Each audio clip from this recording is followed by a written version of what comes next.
ഇത്രയും ജനമനസ്സുകൾ ഈ നരേന്ദ്രമോദിയോടൊപ്പം ഇരിച്ചേരാൻ ആഗ്രഹിക്കുന്നവരുടെ വികാരങ്ങൾ, തുടുപ്പുകൾ, അത് കേരള രാഷ്ട്രീയത്തിൽ ഗുണപരമായ മാറ്റമുണ്ടാക്കും.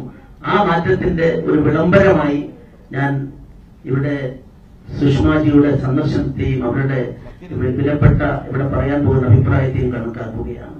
കൂടുതലൊന്നും ഞാൻ പ്രസംഗിക്കുന്നില്ല, പ്രസംഗിക്കാൻ പേടിയാണ്. കാരണം ഇന്നലെ പറഞ്ഞിരിക്കുന്നു മുസ്ലിങ്ങൾക്കെതിരായിട്ട് ആഞ്ഞടിച്ചു എന്ന് പറഞ്ഞുകൊണ്ട് കേസെടുക്കണമെന്നാണ്. എല്ലാം കേസെടുക്കലാണ്. എന്റെ പേരില് ഏതാണ്ട് 1087 കേസുകളിൽ എന്നെ പ്രതിയാക്കാൻ പോകും.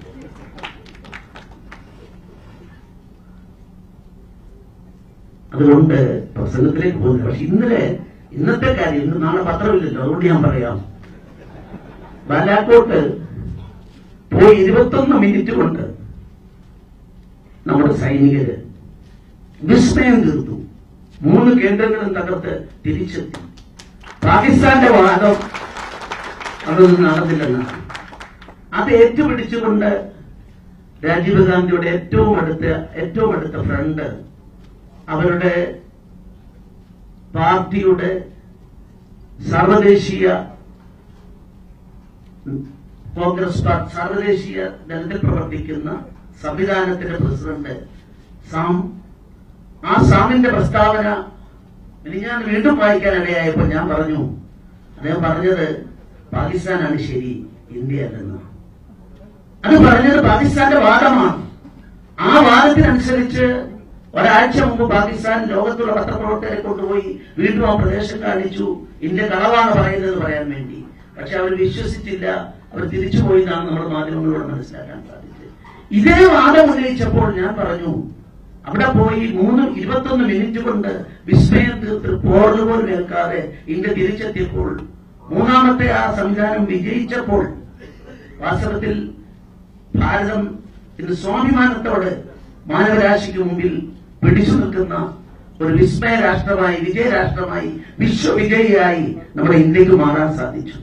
അതിനെക്കുറിച്ച് പ്രതികരിക്കുന്നതിൽ കഴിഞ്ഞ ദിവസം പ്രധാനമന്ത്രി പ്രസംഗിച്ചപ്പോൾ അദ്ദേഹം പറഞ്ഞു, ഇന്ത്യയിലെ പ്രതിപക്ഷ നേതാക്കന്മാർക്ക് ഇന്ത്യയിലേക്കാൾ കൂടുതൽ ജനപിന്തുണ പാകിസ്ഥാനിലാണ്. പലരും പാകിസ്ഥാനിൽ അവിടെ ഉദ്ധരിക്കുന്നത് ഇന്ത്യയിലെ നേതാക്കന്മാരെ പറ്റിയാണ്. അത് കേട്ടപ്പോഴുണ്ടായ വിഷമം കൊണ്ടാവാം അവിടെ പ്രസംഗിച്ചപ്പോൾ ഞാനൊരു സമുദായത്തിന്റെയും പറഞ്ഞിട്ടില്ല.